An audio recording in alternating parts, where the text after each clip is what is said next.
Lights, camera, action. In a studio where local filmmakers talk to other filmmakers about the inside world of film. Cut. That's not the script.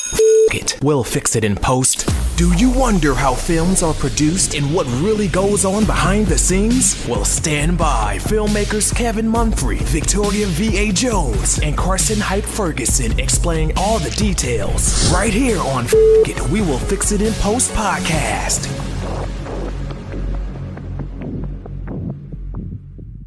Good morning, good afternoon, and good evening. Whenever you're listening, I thank you for doing so. I am once again Kevin Mumphrey, and this is Fix It in Post. I have my colleagues once again, Karsten Hyde Ferguson. Yeah. And Victoria V.A. Jones. What's going on? Today, we're talking about the documentary film Abandoned, and we have Nick Gray, the producer, director, and Crystal C. Romero. Now, would you like to say your participation in this film as well? Oh, I'm the director of marketing. Oh, right. Now, you both have had a time in military. So, Nick, I'll start off with you. Talk about your time in the military. Yeah, well, first of all, thank you for being with me here today. Appreciate it. So, my experience in the military was roughly 4 years in the United States Army. I got out as a non-commissioned officer. Did a couple of tours overseas.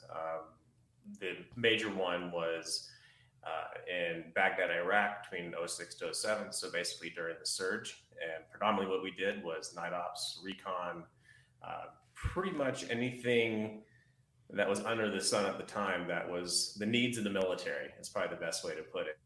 But primarily my job was to not be seen by the enemy. So if I was seen by the enemy, if I engaged in the enemy, I wasn't doing my job right. All right. Now, Crystal, talk about your time in the military.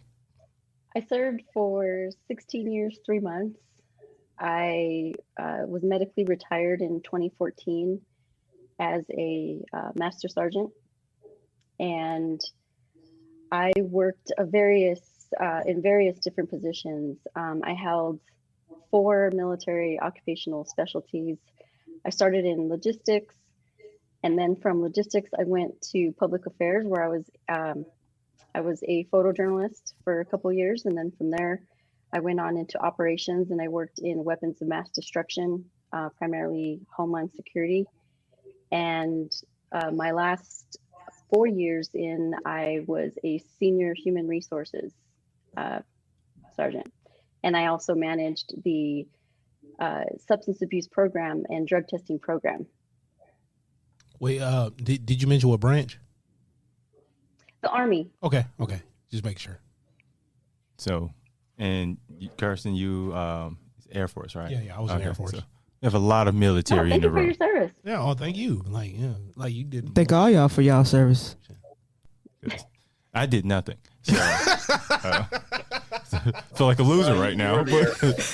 Thank you all. Oh my God. I think I've touched the gun maybe 4 times in my lifetime, but I wanted you all to bring it up just so you can the audience can have an understanding of the experience that you all have within military. So, what was the genesis of the film Abandoned? Yeah, so roughly 2 years ago, I was asked to become the CEO of an organization called USJAG.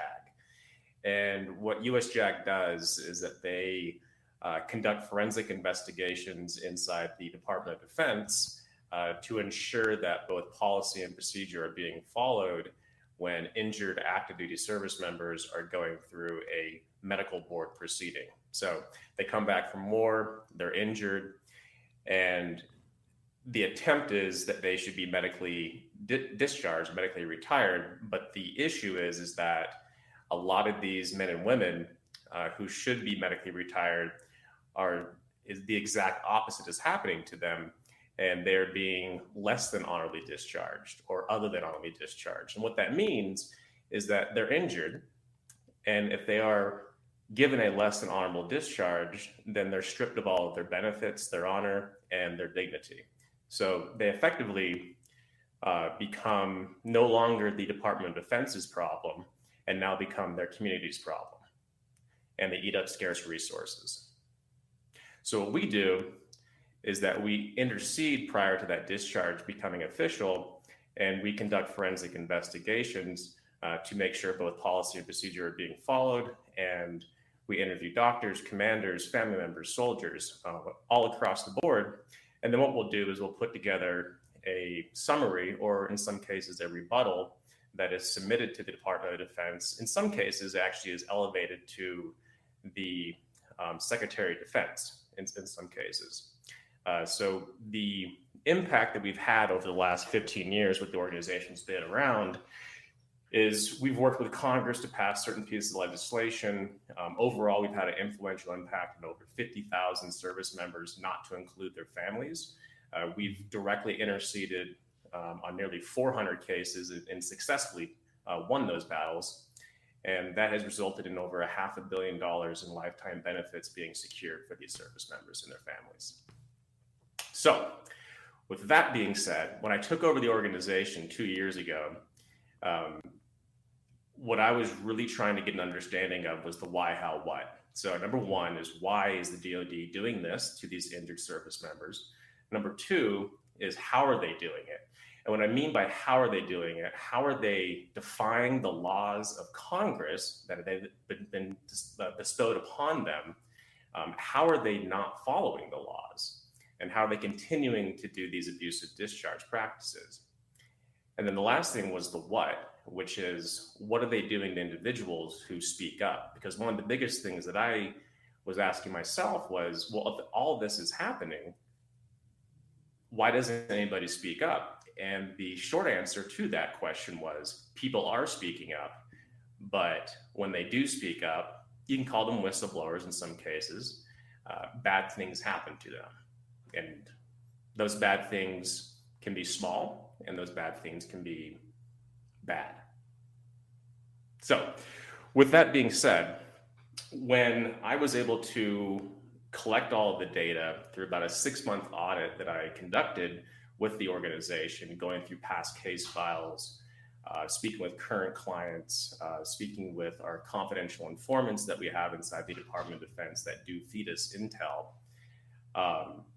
When I got done with all of that, I truly felt as if I just got done reading a spy novel. It was disturbing.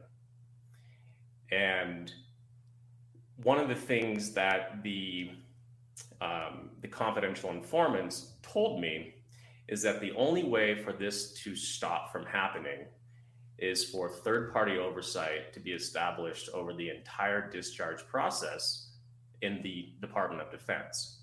Now, the only way for that to happen is going to be through congressional action. Now, the unfortunate thing is that Congress will not willingly pass this type of legislation because they will get major pushback from not only the Department of Defense, but also from defense contractors. And the reason as to why defense contractors are so important in this equation is because if you look at the makeup of the Armed Services Committee of both the House and the Senate, their primary donors, lo and behold, are defense contractors. All right. So the question then becomes, how do we get Congress to do something that they don't want to do, even though it's the right thing? And that's going to be through public pressure. Mm-hmm. Public pressure for them fearing that they're going to lose their jobs. Now, the only way for public pressure to happen is going to be through public awareness. All right. So at that point in time, we had a lot of options to consider about how do we inform the American people.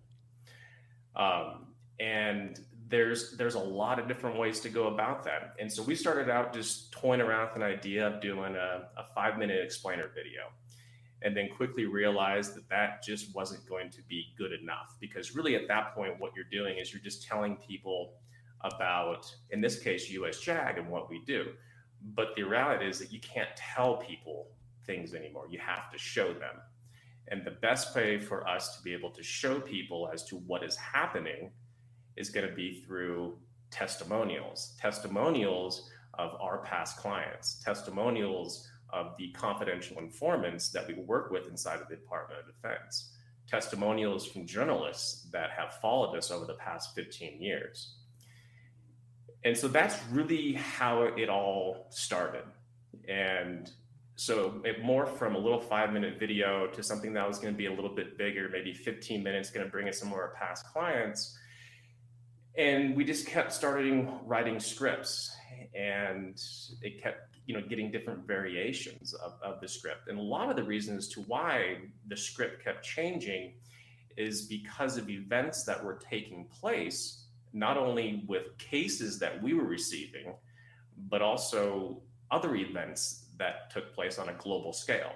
And the biggest one is obviously the most recent, about a year ago, was the disastrous withdrawal from Afghanistan.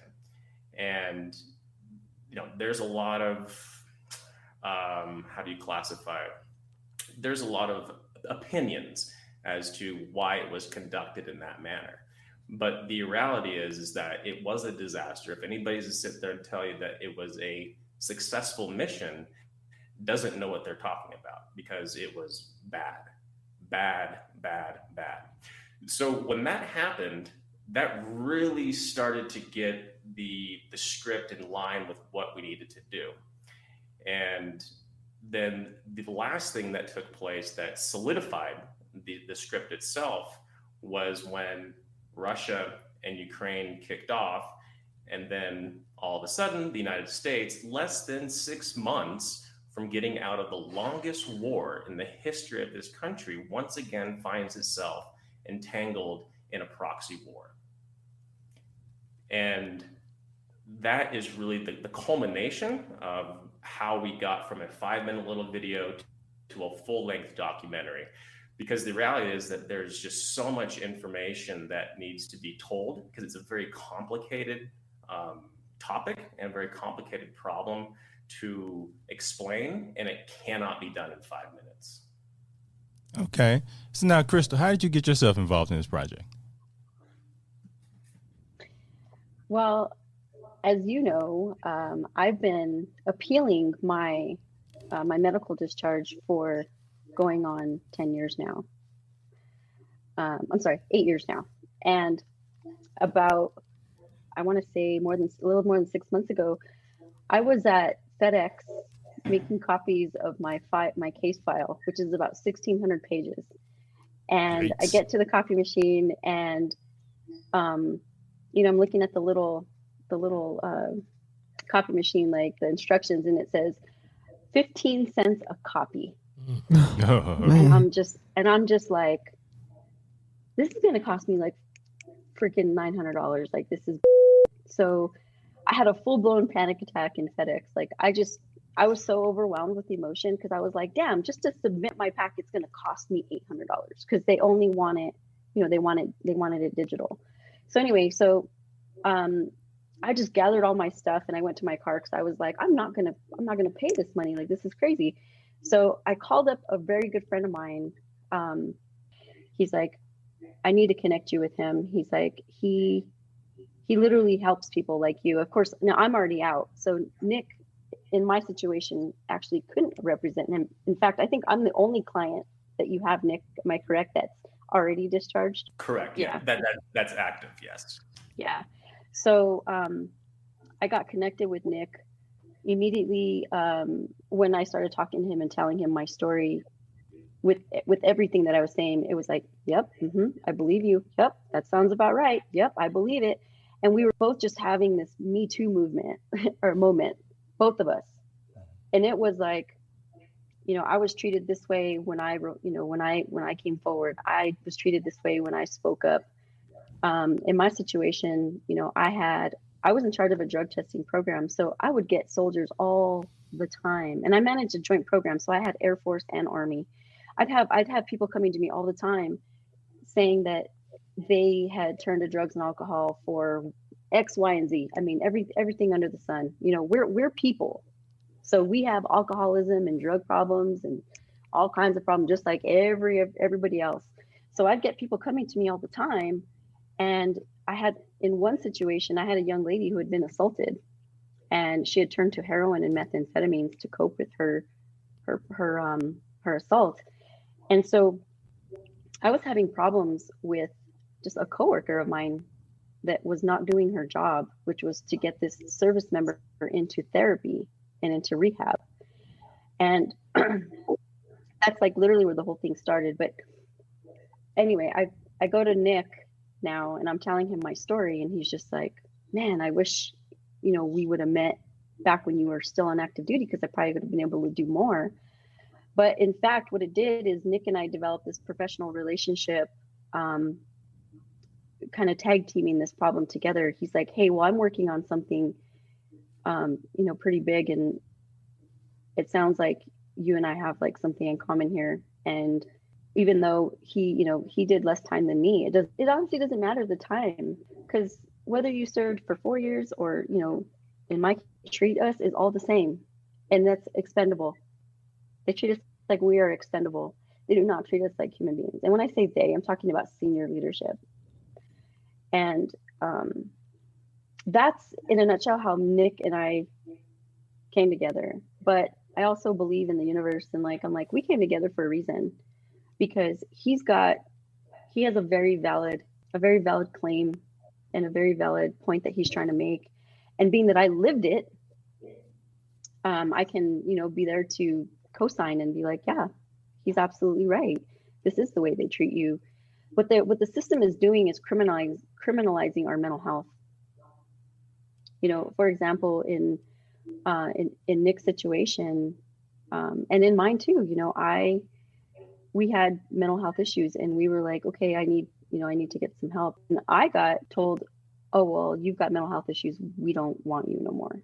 And I'm like, I have mental health issues because of you. It's like, it's our reactions to their disrespect is what's getting us, like a target put on our back. And then we get discharged, and then we lose all our benefits. And in my case, I lost my retirement. So for me, to give 16, it's a pretty steep fall from 16 plus years of military grace to just walk away with nothing. And all because, I made somebody's daughter cry. I mean, it's sad. Mm. There's no protections for us. And what Nick is doing is he's bringing in a serious light to an injustice. All right. Now, sorry. Nick, when you kind of decided to make this more long form, did you, now, was it because you had so many people that were willing to do testimonials, or did you have to go out and find more people? No. So, I mean, from a long form perspective and how, it transitioned to that, there is no shortage of people that are willing to come forward and tell their stories, at the very least from the past clients of US JAG. There's about 400 of them. We don't stay in contact with some of them. Unfortunately, some of them have already they're dead because they committed suicide. We may have won the battle for them, but they lost the battle anyways. It's pretty sad. But there's absolutely no shortage of people coming forward wanting to speak. I think the main reason as to why it really more from a 5-minute project into something an hour to an hour and a half, whatever it may be, is because the problem itself is so complicated. It's so complicated, and if you try to shell it or tell it in a short version, it almost becomes unbelievable. And people just don't buy it. They just don't believe that these types of things are happening. And like I said earlier, is that in this day and age, you can't just tell people what is going on. You have to show them. And in many cases, it's showing people via testimonials, showing via firsthand accounts, showing people via data, all of those things. And in order to be able to convey all of that, we definitely needed more than 5 minutes. Okay, now you kind of certain documents they have the testimonies and they have like maybe the reenactments with it. Is that something you're looking to do as well? So as far as reenactments go, that's a great question, because we're going into our second round of filming here towards the end of the year, because this thing's going to be released next year. Reenactments haven't really been something that have been brought up as far as doing that. One thing that we'll be using quite a bit of though is B-roll. There's also footage from a lot of our past clients when they were actually serving overseas, whether it's Afghanistan, Iraq, the Horn of Africa, things of that nature. One thing I'll say is that there is not a shortage of content to be used in this. That is for sure. Okay, now y'all looking to have the same impact as a like the Vietnam War when they would show pictures and stuff like that.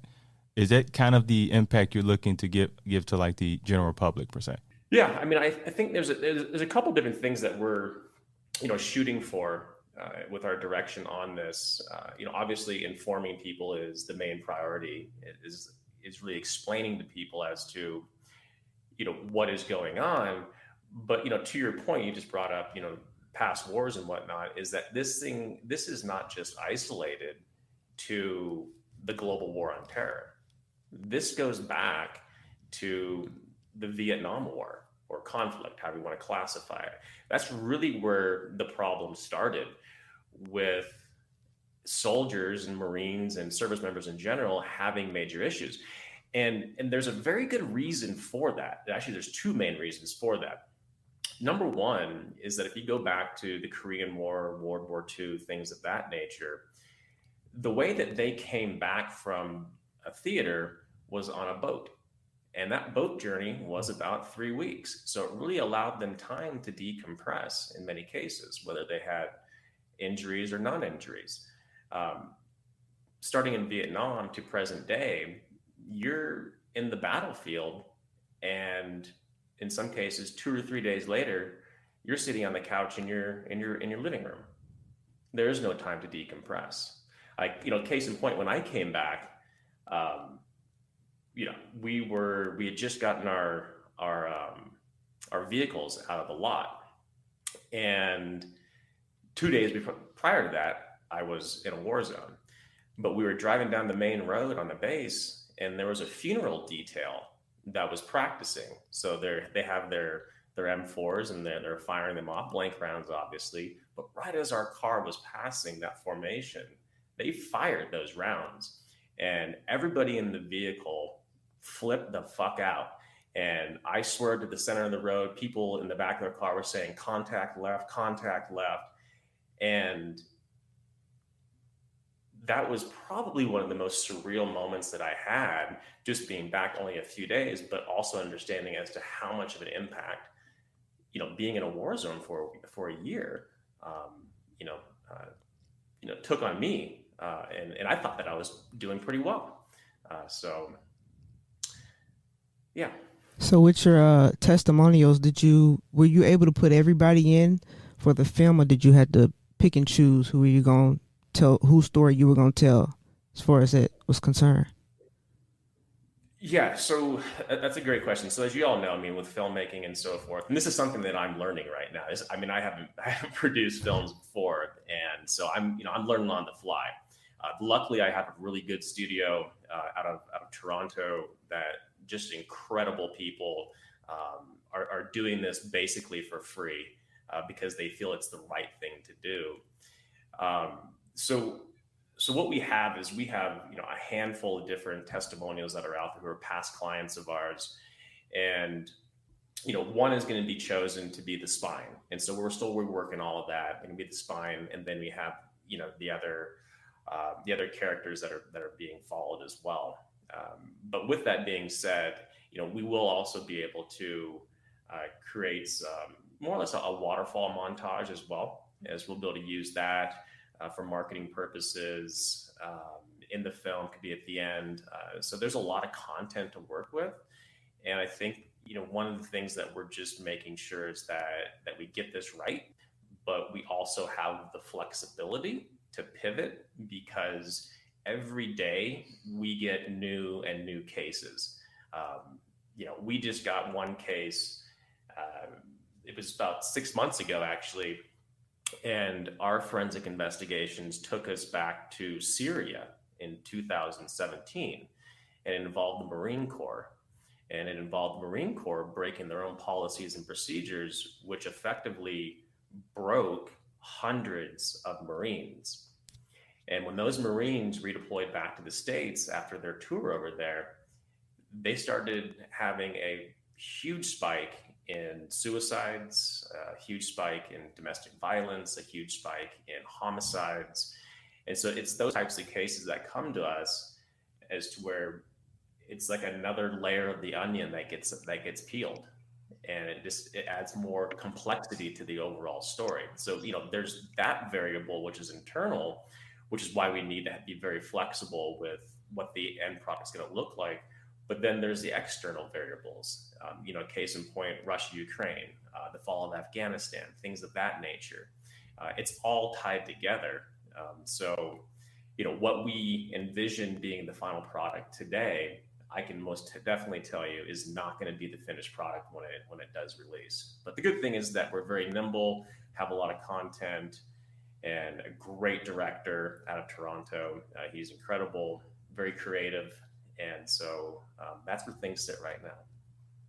Now, this is, and I guess you both can chime in on this, again, your first film project. So what have you both have learned and during the process of making this film as a new filmmaker, per se? Oh, my Lord. Yeah. So we've all said that. Yeah, no kidding. So it's pretty, so I would say first off is that I have a huge passion for this. I'm having a lot of fun. It's an emotional roller coaster, but I'm having a lot of fun. And I could actually see myself doing this, for the rest of my life in some capacity. Obviously, I need to focus on US JAG and making sure that we get stood up, for long-term success and things of that nature.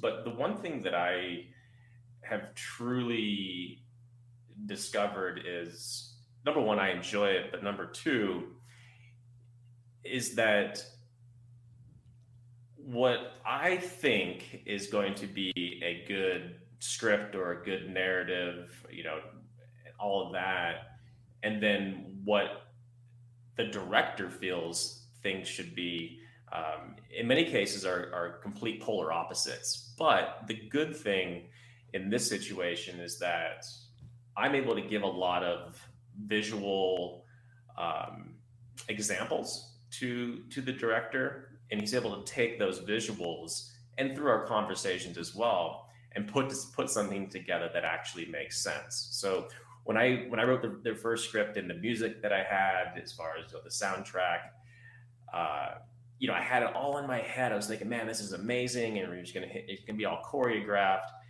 And so I gave it to the director, the studio, and then they come back with the first cut. And it was the exact opposite as to what I envisioned. And I'm sitting here, and my initial thought was, what the fuck, dude? You destroyed my baby. And then, there's definitely egos involved, as you guys know. And so you're very close to your projects. But, I sat on it for a second, and I watched it again, and I watched it again. And then it hit me as, number one, he's the professional, not me. Number two, it's his job to be the creative individual. It's my job to be the business side of it. But at the same time, also feeding him the information that he needs in order to be able to put together a solid product. So it's been interesting for sure. But that was probably my biggest takeaway, is that I don't know a damn thing. Well, it's hard, having to collab with somebody and you have a vision and the other person have a vision, and then y'all got to work together to make sure the vision, comes out the way that the both of you want it to be. You know what I'm saying? So yeah. Without killing each other. It's not easy. It's not easy. And then even along our journeys, like working with other filmmakers, if you're not on the same page, like obviously because you have your own background and understanding of things, to be able to articulate what you need to the other person in a way where they receive it, right, and actually comes out, somewhat legible to what you were thinking is it's kind of special, honestly. It really is. It is Yeah, especially. and I think you mentioned something there. I mean, you got to. I think it all comes to communication, Hmm. and you've got to be able to find a way to communicate in a manner as to where somebody understands it. And I think that goes back to leadership, though. In general, is you got to to be a good leader, you have to be able to communicate on an individual level. Yes. But Right. but that Right. was but that was for me, and that's one thing that I discovered as to my relationship with the director was how he best receives feedback and how I best convey what I'm thinking is not in written form, but is in visual form. And it can be as simple as just finding different movies that are out there, different documentaries, different scenes, um, or just different raw footage of wars in Afghanistan or in Iraq or World War II or Vietnam, whatever it may be. And that's when I started just pulling a bunch of stuff up and saying, hey, Josh, this is what I'm thinking here. This is what I'm thinking here. Take a look at this. And he goes, just keep sending it at me. This is great. This is working out well. And I'll get something put together. And then obviously we know what he put together was absolutely the exact opposite as to what I was thinking. But I will say that he nailed it. He's done a hell of a job for sure. Now, Crystal, how's your venture in the world of film been for you? It's been hell, dude. It's crazy. Thank you for your Like, I won't honesty. even lie. Yeah, this shit is it's crazy. So I've been working on a project for 2 years now, and I kind of put it down for a while because I thought, let me put this down because I was starting to lose that motivation that that Nick's talking about.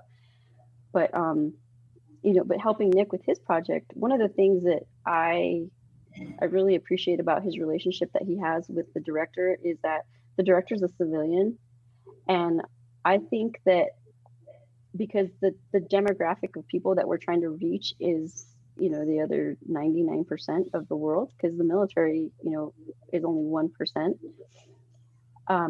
I think that it's really good that Nick, a military person, is speaking to a non-military director, because military people, we speak each other's language all day long. I know exactly what the hell he's trying to say. But when you have a civilian director who's putting all the pieces together for you, I think it's perfect because it needs to be sent out so that other civilians understand what the hell Nick is trying to say.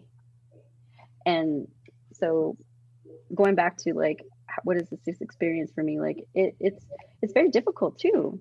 And also it's really difficult because we don't have the support that I'm really surprised at the lack of support, to be honest with you. Like, if we're being honest, I think that this project has the capacity to touch so many different aspects of the problems that we face in the military: suicide, sexual assaults, mental health. I mean, all the big areas. And I think that with the right support, with the right, I don't know, people like, what is it? Gary Sinise is his name. All these big name people that have really deep pockets that want to do so much for the military. And it's kind of like, you want to do something for us, help us communicate this problem, this huge problem, so that we can get a better support system from the other 98 or 99% of the population. So why do you think right, it's a lack of support? Like, do you think that they're scared or they don't want to touch it, or? Yeah. Oh yeah, people are very scared because everybody is so down to support the military. Home Depot will give you 10% off. Starbucks will give you a free cup of coffee once a year. But you ask for support because we're getting screwed over, and people are just like, oh man, that's tough. Good luck. Let me know how that works out for you. If you need anything, let me know. And then I reach out and I'm like, hey man, I need you. And they're just like, oh man, I don't really know, but I know somebody else, and then you just get kind of pawned off on all these other people. So right now what we're doing is just going down the line, because eventually we're going to talk to the right people who are going to be like, oh, we ain't scared of the military. We'll jump on this ship with you guys. We'll fucking pick up a sword and we'll go to battle with you. We need that energy because this is a big project. You know, it's very David and Goliath because the Department of Defense is huge, huge. And they have so much money and they will do everything in their power to keep, you know, making all that money that they're making on our labor, on our backs, on, you know, and at our lives' expense, really is what it comes down to. So support is what we need. Yeah, and one thing I would add there too is that, you know, there's a lot of, you know, the Gary Sinises of the world, the Wounded Warrior projects. So, I mean, maybe another way to look at it is there's roughly 8,000 nonprofits in the United States alone that serve the veteran community. Okay, so that's a lot of organizations out there. The challenge is that those 8,000 are all fighting for the same pool of money, and so if you were able to consolidate 90% of those, there would be a lot more impact, at least in my opinion, within, you know, as far as addressing the issues of the veteran community. I mean, the one thing that's pretty fascinating though is why the hell is there 8,000 nonprofits in the United States that are trying to raise money to take care of injured veterans when their prior employer should be the ones taking care of their issues? But where I'm going with though is that when it comes to US JAG, one thing to keep in mind is that we are not an organization that serves the veteran community. We are the only organization that serves the active duty community in this capacity from forensic investigations. So a really good way to look at it is, and Crystal and I, we've talked about this in the past, but really what we're addressing here is the root cause of all of the issues that people see in the veteran community. You know, and one thing that we state is that, you know, the documentary, it's a story about injured active duty service members, a story detailing what happens to them before leaving the military. And when you take somebody's benefits when they're injured and then you throw them into the streets, which is effectively is happening, they have no support. And like I said earlier, they become the community's problem. And just to, you know, some people will say, well, this can't be that big of a problem. I mean, how big of a problem really is this? So I'll give you one big data point. And and this is a little dated, but it's going to give you some context though, because a lot of the people so in the Army alone, between 2004 and 2011, there were roughly 420,000 discharges, just generally speaking, all right? 160 or 38% were under less than honorable conditions. Think about that for a second. Nearly 40% of all the discharges, Army alone, 2004 to 2011, were under less than honorable conditions. And what does that mean? It means they're stripped of their benefits, their honor, their dignity. They have no help. And some people will say, well, they can go and get a, you know, upgrade, you know, through the VA, and they can become, you know, honorably discharged, and they'll eventually be able to get the benefits. And that's true. But that process takes years. And the first 2 years are the most critical for any military person after they exit to make sure that they find purpose again, which is the reason as to why suicides happen within the first 2 years of getting out. Ooh. I know, deep subject. I can see everybody's face. You're like, holy hell. Well, I know personally, I've heard like, I used to hear stats, but I didn't like lock on to a particular number, but a number of our homeless people that are actually on the street across America happen to be veterans. So I was like, about 20%. Yeah, I was like, man, that's alarming. And then like with the number exploding, you would think, okay, you know, you got to make a dent somewhere, right? Yeah. You think that the veteran community maybe would be the easiest thing to kind of, latch on to with all the different organizations and all the different people. Yeah, and one of the the challenging things, and this is not just specific to veterans, it's pretty relevant within the homeless population in general. And there's a lot of mental health issues. Mm-hmm.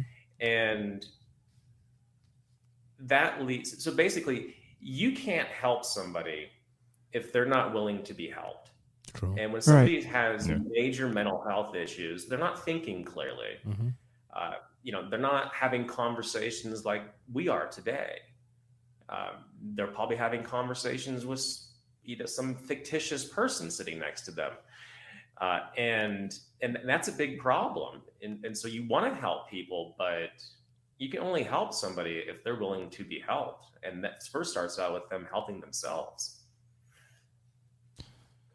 Now, Krista, I'm gonna go back to you for a second. Since you're doing marketing for this film, how do you market a film about a subject matter that I guess most of the civilian world may not even think about, let alone know about? Very soft. You have to have a soft delivery because it's such a tough topic to tackle. Like I said, everybody wants to support the military until it comes time to support the troops, like really support the troops. So what we've been doing is, we just recently started an Instagram page and we're doing little testimonials and stuff. Our first one that we had was an advocate talking about how, service members go off to war and they fulfill their duties, they report to duty, they do their jobs. A lot of these infantrymen that go to war that see a lot of combat, a lot of them have children, and a lot of the things that they have to go through while they're at war is some of them have to injure or sometimes kill children because they're in the road or they might be carrying a gun. I mean, you don't know what you're gonna run into out there, but they come back and then they have mental health problems and they're afraid to get help because if you go to the behavioral health, even though the military tells you, oh no, we're not gonna reprimand you or we're not gonna punish you for that, they do. Because what happens is you go to mental health and you're like, I'm having a really hard time.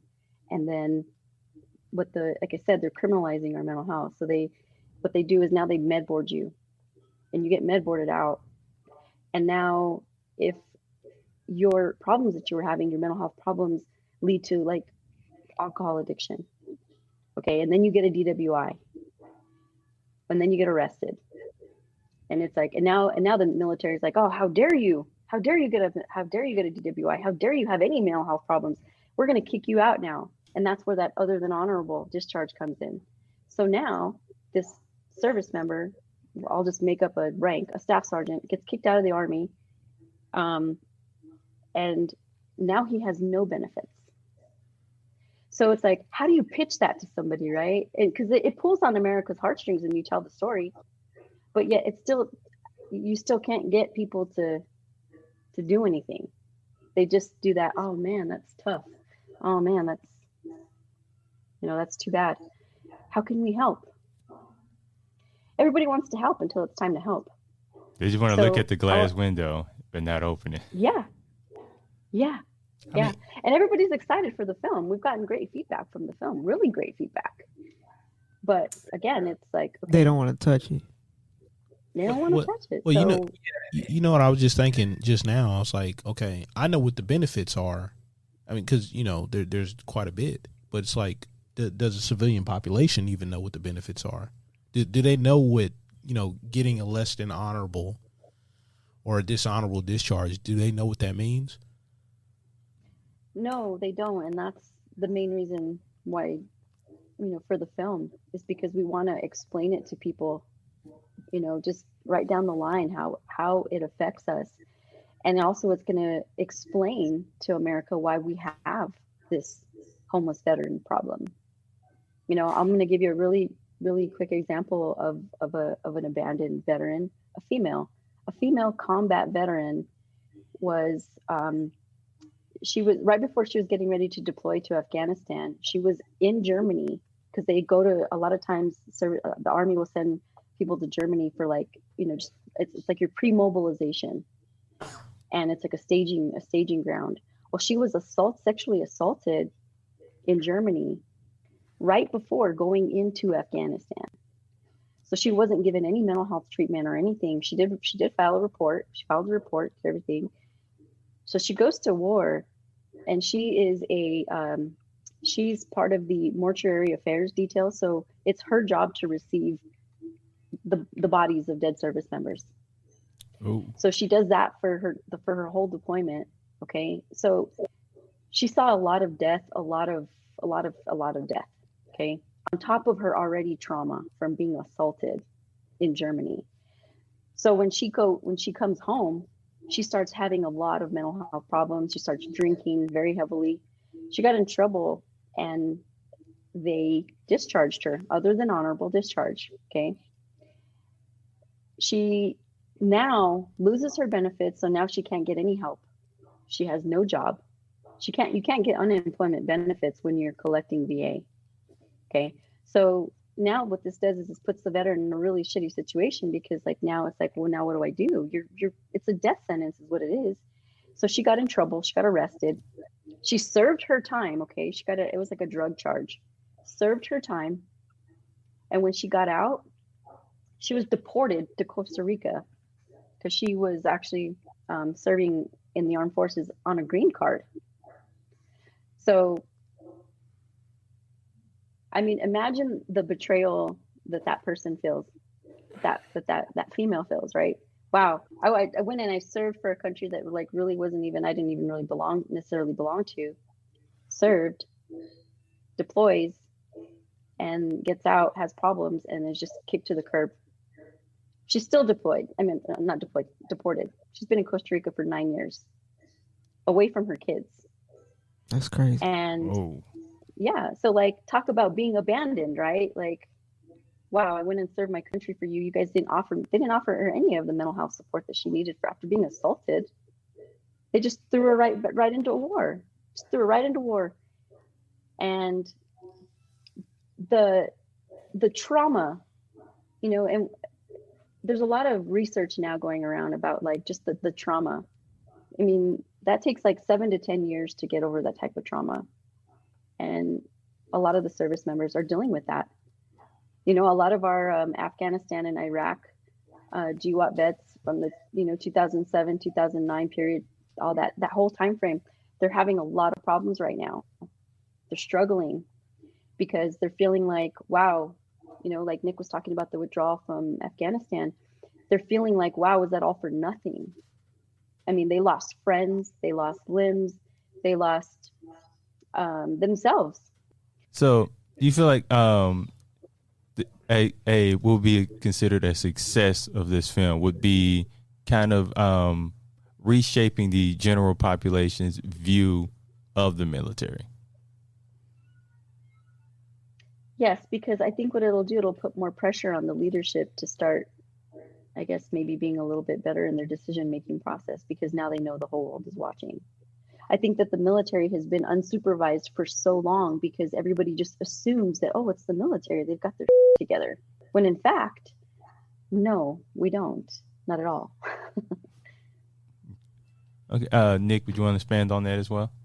Yeah, a lot to unpack there, but there's a couple comments that I just wanted to make. And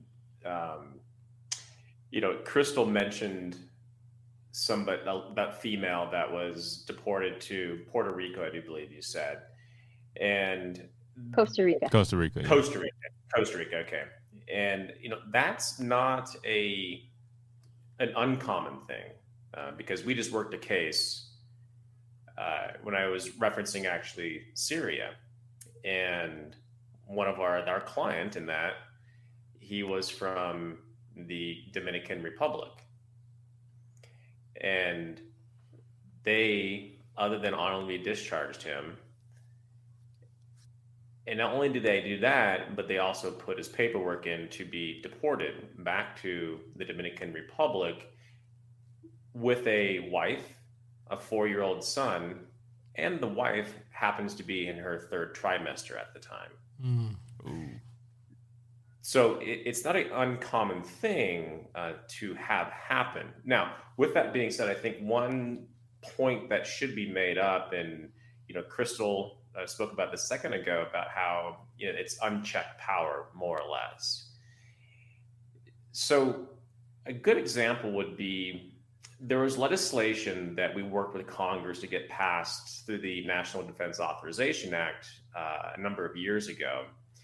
And it effectively said that if a service member's behavioral issues or infractions were a direct result of their injuries, then they cannot be used against them in an administrative or judicial proceeding. All right. So there are protections out there for these service members, because the chain of events is a soldier goes to war, they come home damaged.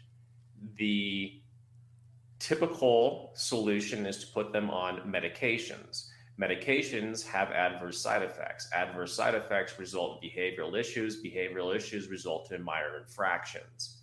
Then they use those minor infractions to take a service member out of the med board process, put them into a chapter process, and that can take about 2 weeks. And then they're other than all be discharged, as opposed to a medical board proceeding, which can take up to a year in some cases.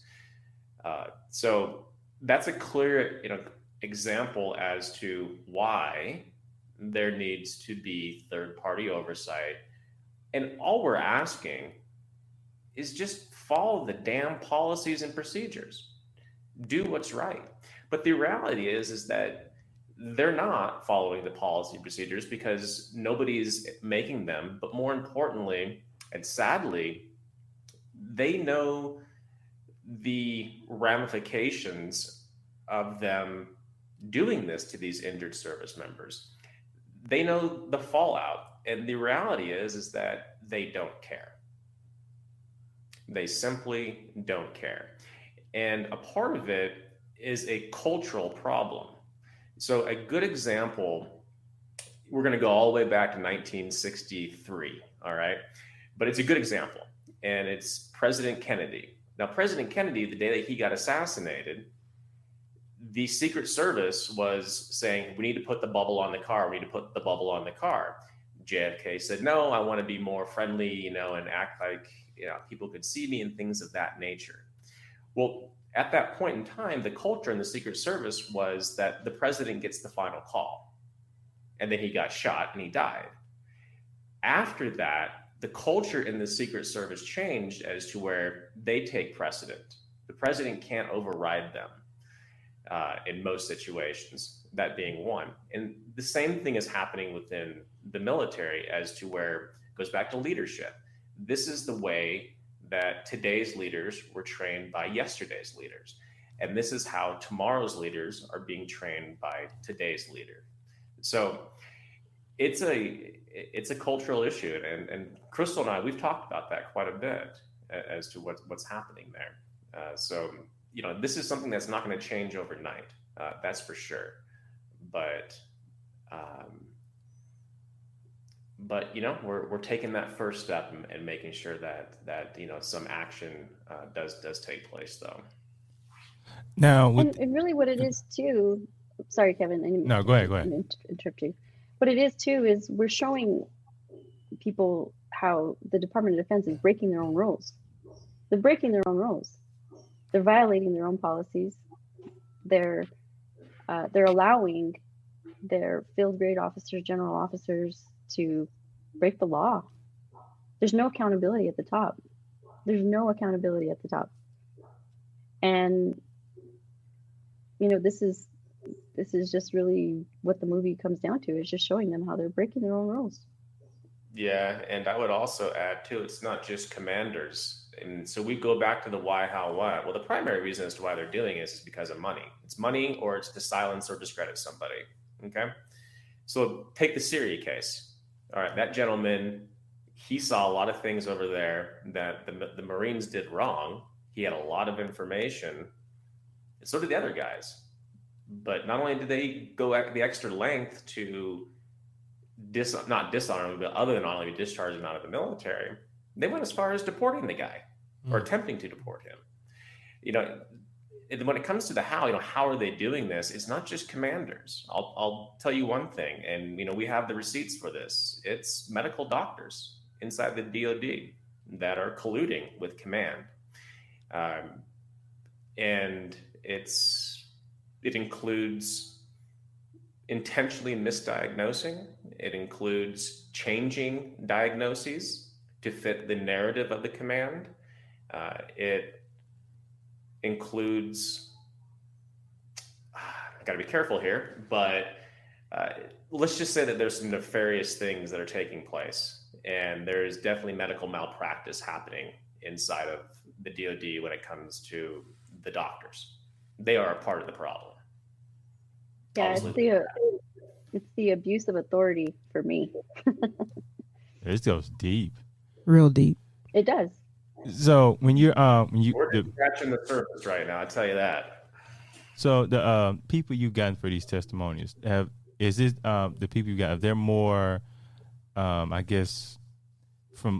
modern day Army, or have you gotten people who've been maybe in the Army in like maybe the 60s or 70s? Like how far back do you go as far as people you've talked to? Mm-hmm. Yeah, so there's people from the Vietnam era. One individual that was conducting operations in Laos, even though we weren't technically in Laos, but that person is a part of this. Other people that were fighter pilots in the Vietnam War that now present day focus on traumatic brain injury and the effects of traumatic brain injury, which is much more prevalent today than it was opposed to the Vietnam era or even Gulf War I. A lot of that has to deal with the IEDs that have been used in the global war on terror, the GWAT, as some people refer to it as. Journalists that we have worked with throughout the last 15 years who have done stories, who have done exposés, they're a part of this. And then I mentioned the confidential informants that we have inside of the Department of Defense, present day, that we get intel from. They are going on the record. Now, their identities will be concealed, and we're going to protect them. Okay, because I was going to ask that. Yeah. So and that's the thing too, is that, you have to surround yourself with people that are, more talented than you. And I think, probably your experiences in the film world, you probably understand that better than most people. And so the plan that's been put in place, it's not just something that I started Googling online going, oh, this looks good, that looks good. But these actions that we're taking are from the people inside the machine that know how the sausage is made and know what we're up against and knows how to navigate, but also circumvent. I wouldn't even call it bureaucracy. I would call circumventing the corruption. That's a better way to put it. As we wrap this up, I wanted to ask, and I guess this can go for both of you. Tell people, why should they watch the film Abandoned when it's finally released? Nick, I'll let you go first. Yeah. I'm glad you actually brought that up, because it's something I wanted to mention earlier. So I think maybe a better way I would phrase it is why should people care? And the reality is that every single person in this country should care, whether you served or not, because this problem affects you personally, whether you know it or not. Because if you look at when they take these service members and they strip them of everything, they throw them into the communities, they now effectively become the community's problem. They eat up resources. Incarceration is through the roof. Homelessness is through the roof. Drug addiction, spousal abuse, suicide, all of those things. This is something that affects every single individual's daily life. You just don't know it yet. And that's effectively what we're attempting to do with this, is because it all goes back to, why should I care about this? Well, now we're going to tell them. And we're just not going to tell them, we're going to show them. All right, and Crystal? I mean, that's it. It's, I mean, Nick said it perfectly. You know, it's, no, everybody thinks, oh, well, I'm not in the military, this doesn't impact me. It does impact you, because the other thing too is, if a lot of good leadership is being pushed out because they're being stonewalled, and what's left is this toxic environment, these toxic leaders. You know, look at what's going down. Look at Fort Hood. I mean, Fort Hood is so corrupt. It's like, it's not even funny.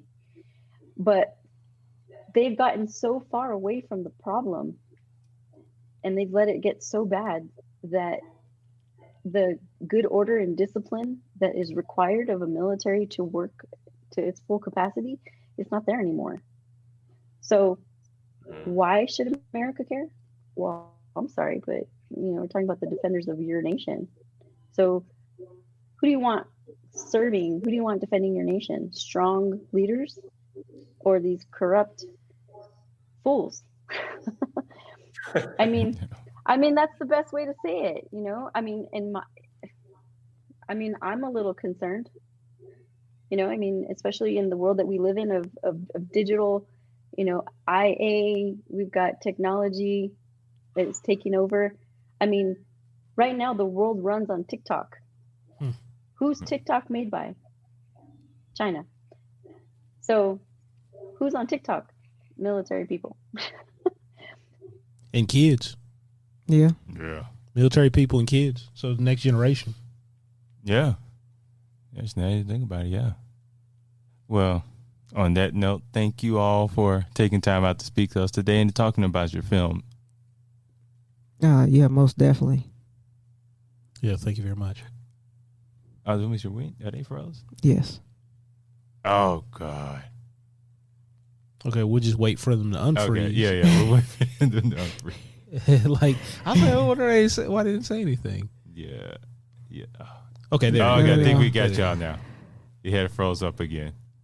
So I know, I'm telling you. I'm telling you. No, thank you guys so much. This I can't wait for this to come out. You know what I'm saying? My grandfather served, but he passed away way before I was born. But I heard stories, and when he got out, it was very difficult for him. So I want to thank you guys for doing this. And thank you for telling this story. So I, once again, am Kevin Mumphrey with my colleagues, Karsten Height Farguson. Yeah. And Victoria V.A. Jones. What's going on? And mess up the buttons. That is a wrap. All right, And if y'all just hold fast, like, because we have issues already if like somebody drops out, so we just want to make sure that you know, we get our recording stop on our end.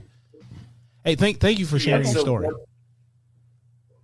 No, absolutely. So, hey, just one quick note on this. I'm just going to request one edit, if you could, and it goes back to protecting people. But Crystal, you mentioned DSI, and one of DSI's largest contracts is with Los Alamos National Laboratory government.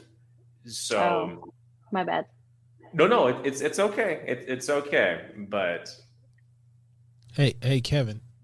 Hey, write down a note to cut out the part about DSI in this interview. Make sure you cut that out.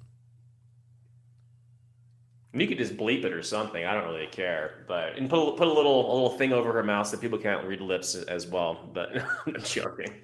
Redact. Yeah, that's maybe we should have spoken about that a little bit. But one of the challenges from the organization, from a fundraising perspective, because everything that I told you about our entire impact over the last 15 years,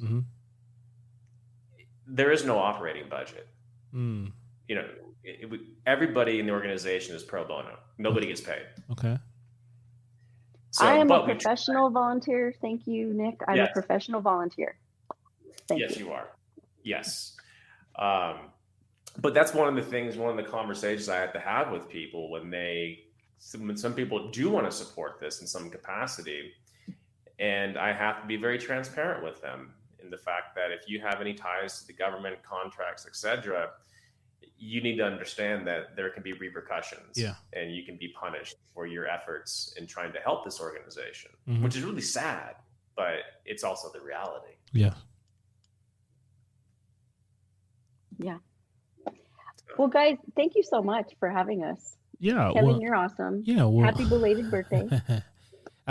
No, this is awesome. He can't hear you right. Can you hear him, Kevin? I can hear him. Okay, you can. You can or no? Okay. Well, Kevin's coming, so he could. All right, I can hear y'all now. I don't know if I can see anyone. I said thanks for having us. Oh, and absolutely. Thanks for helping us in any way. I really do appreciate it, guys. A lot of people, like I said, everybody wants to help until it's time to help.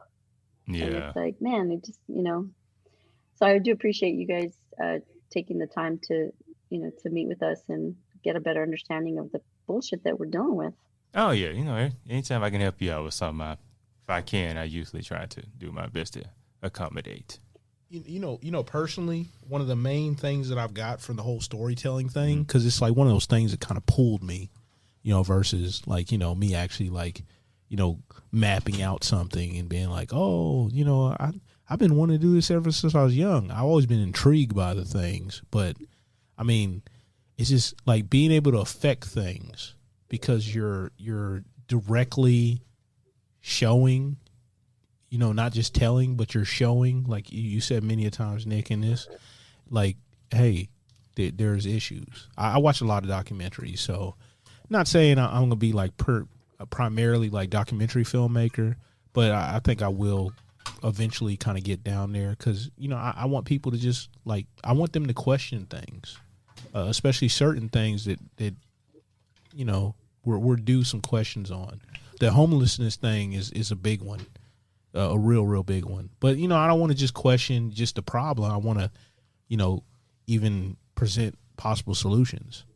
I know I've been in contact for at least like a year and a half now with somebody that does the container homes and somebody that's a shipping person and all that stuff. And then this one guy doesn't do container homes, but he makes offices out of the shipping containers for construction sites, like plumbs water to it, all kinds of stuff.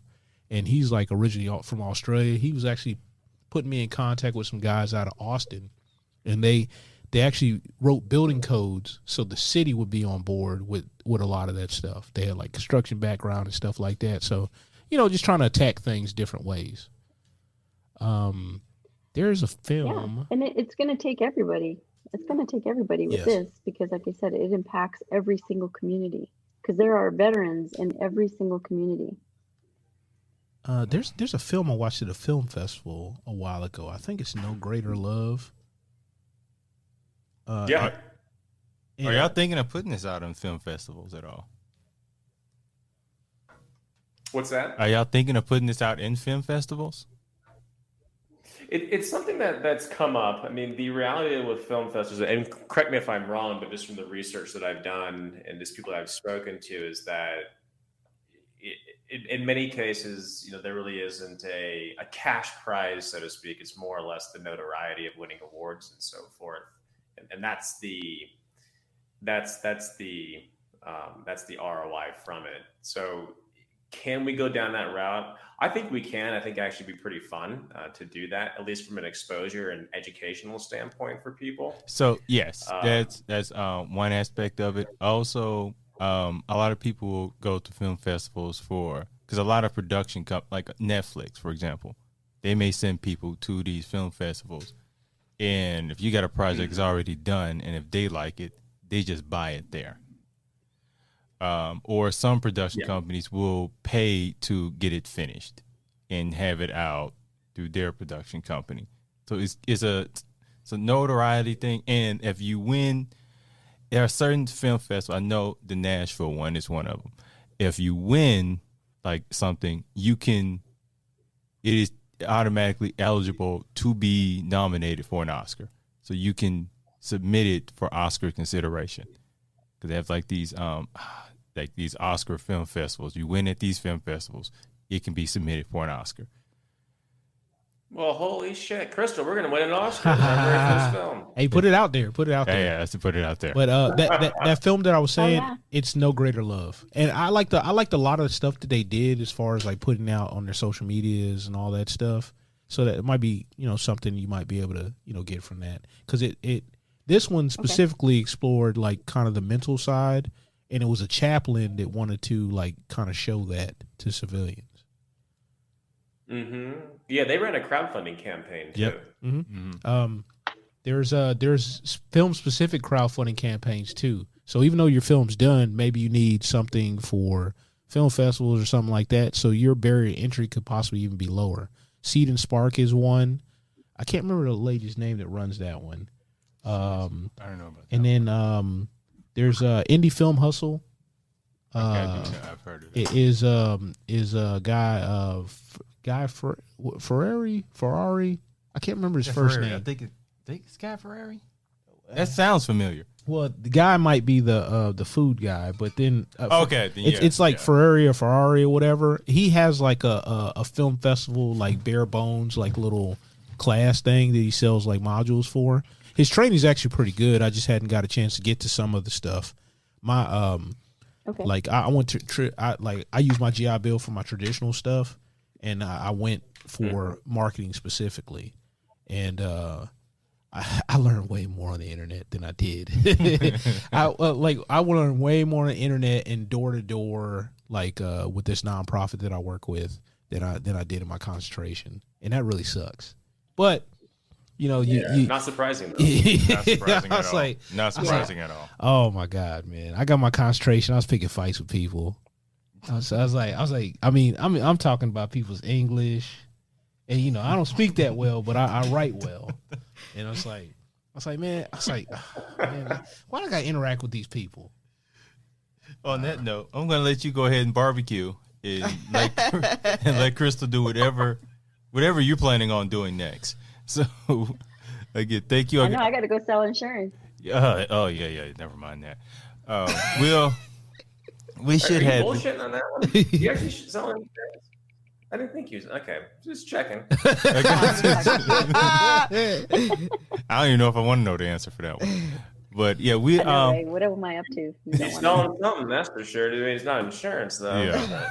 So we'll kind of, it'll take me about 3 weeks to kind of completely finish editing this. I'll give you all a few clips to use for promotional use once we have it out, but we should have this out like 3 to 4 weeks. Okay. Awesome. Cool deal. No. Thank you guys. It was great meeting you. Yes. Thank you. Thank you. I'll talk to you all And later. thanks for your service. Yeah, thank you. Yeah, she's talking to you. All right. Yeah, I appreciate y'all for y'all service too. My dad did 20-some years in the Army, so I got to move around a little bit with him. Then I did a little stint by myself. So Good for you. Well, thanks, guys. Thanks so much for your time. Thank you. yeah, thank you. All right. Bye. Bye, Nick. All right. Hey, take care. Talk to y'all soon. All right. And then we're gonna do ours, just Yeah. us. It's up to you if you want to record it or not. Nah, because my arm is hurting. I can do it.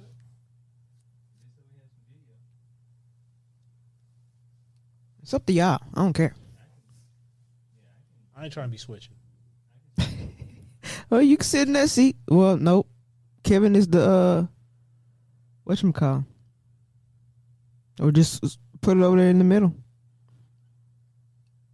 Then he gonna be like reaching behind him or like reaching over me? No, just put it right here in the middle. Oh, you talking about on the table? No, put this in the middle of y'all. It'll go. Ow. Owie. Hold on. This is already too much. Hold on.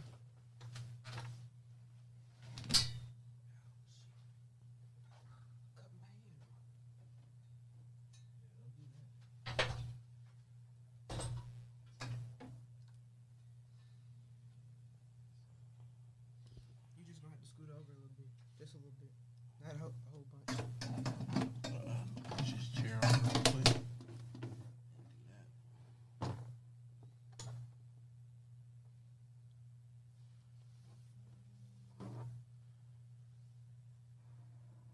And we really don't need a wide, so I'm gonna go tight on me. Yeah, that's fine. Oh my goodness. Oh man.